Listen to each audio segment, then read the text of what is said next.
Hello student, I am doctor Jyoti Sawant. आपण some basic concept of chemistry हा topic शिकत आहोत.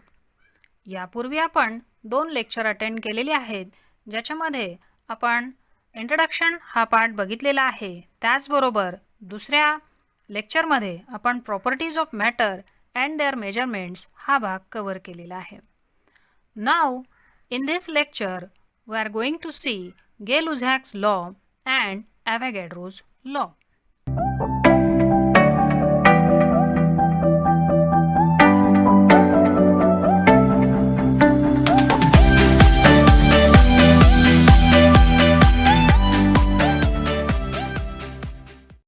Gay-Lussac's law of gaseous volume.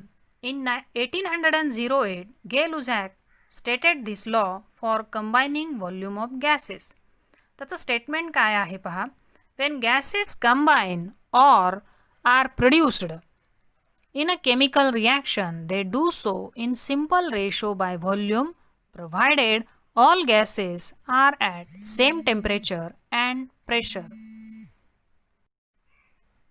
तर याचं स्टेटमेंट पहा की गॅसेस जेव्हा कंबाईन होतात किंवा प्रोड्यूस होतात कोणत्याही केमिकल रिॲक्शनमध्ये, तेव्हा ते एका सिंपल रेशोमध्येच कंबाईन होतात किंवा प्रोड्यूस होतात. प्रोव्हाइडेड काय, all gases are at same temperature and pressure. याचं दुसरं स्टेटमेंट आपण इथं बघू. When gases react together to produce gaseous product, the volume of reactant and products bear a simple whole number ratio with each other, provided all gases are at same temperature and pressure.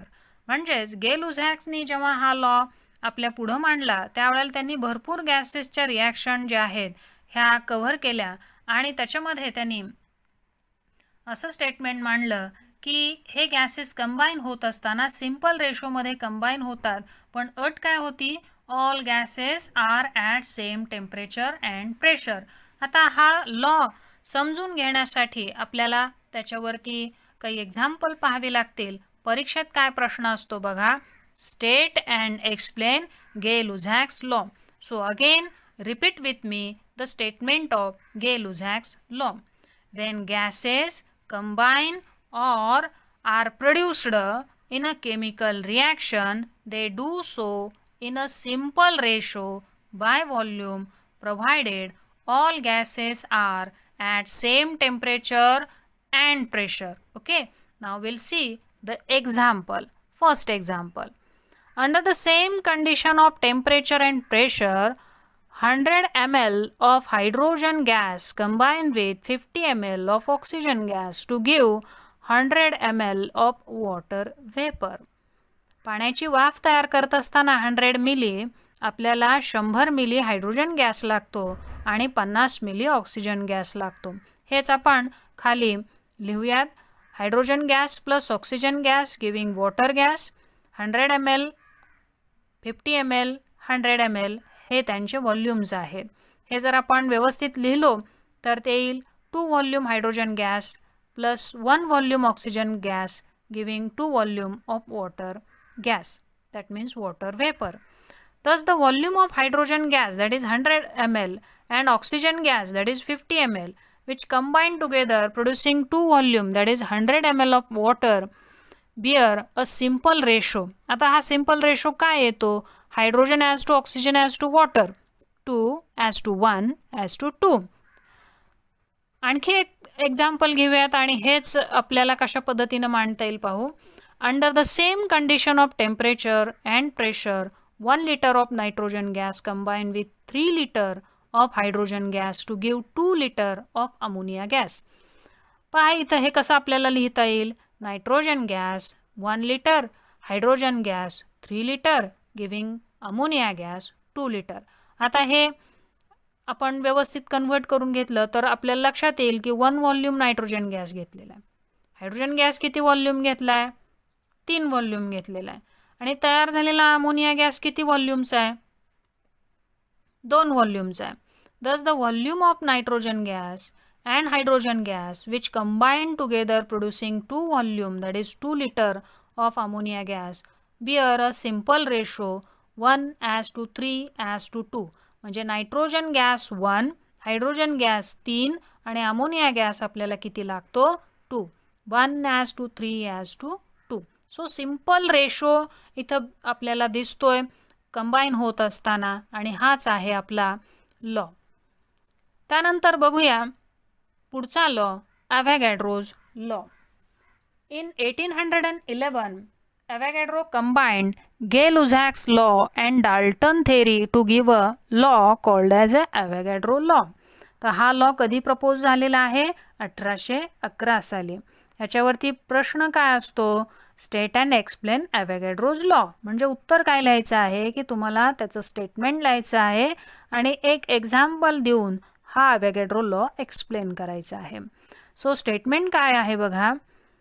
Equal volume of all gases under identical condition of temperature and pressure contains equal number of molecule. याचा अर्थ काय होतो नीट पहा की जर आपण temperature आणि pressure ह्या दोन्ही कंडिशन कॉन्स्टंट ठेवल्या आणि व्हॉल्यूम पण कॉन्स्टंट ठेवलं तर साधारणतः इथं आपल्याला त्या व्हॉल्यूममध्ये असणारे मॉलिक्युल्स जे आहेत त्या गॅसचे ते एकसारखे असलेले दिसतात.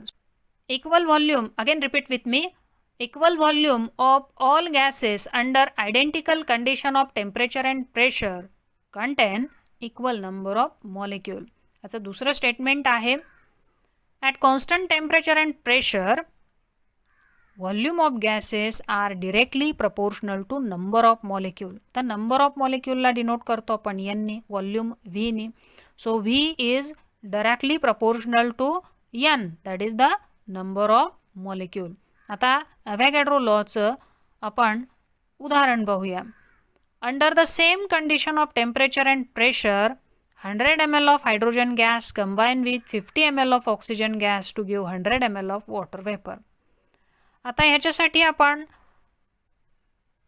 तो जो उदाहरण आहे तो रिॲक्शन वाईज लिहूया. Hydrogen gas plus oxygen gas giving water gas.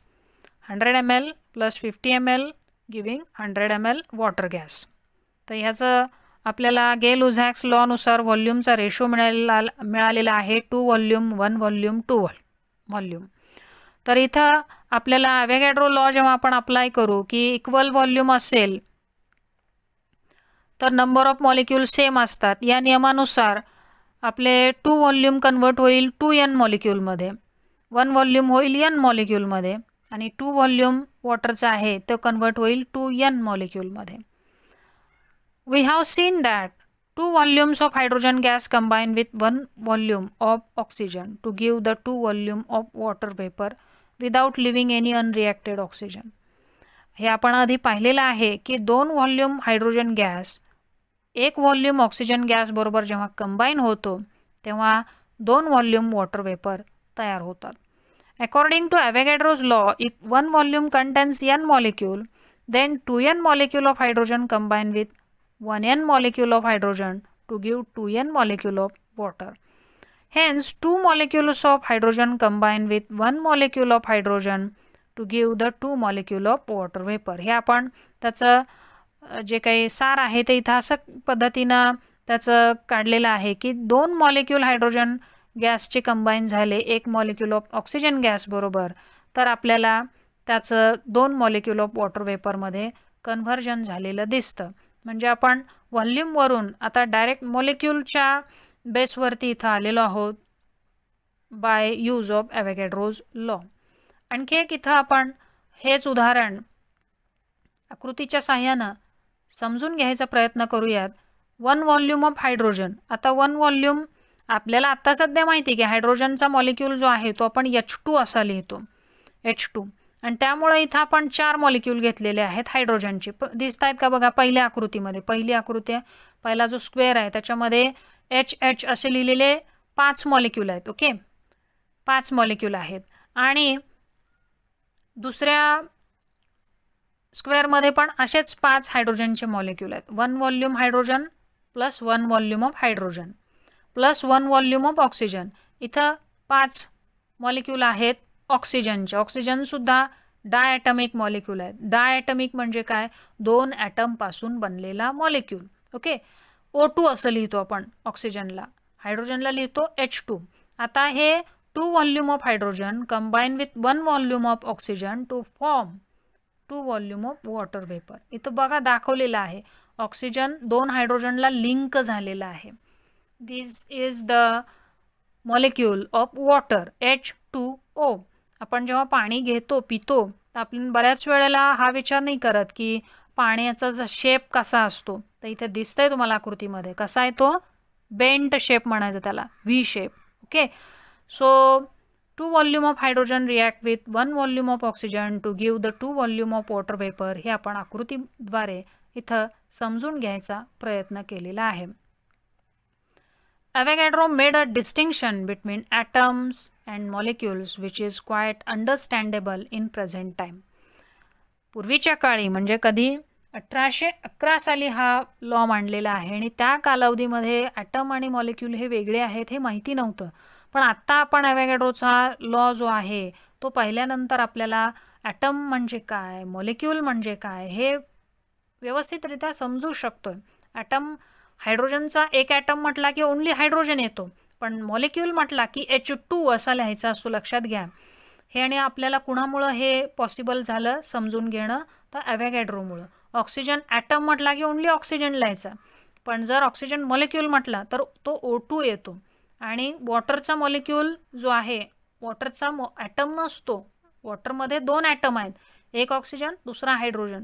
आणि जेव्हा आपण वॉटरचा मॉलिक्यूल लिहितो तो असतो H2O. हे लक्षात घ्या.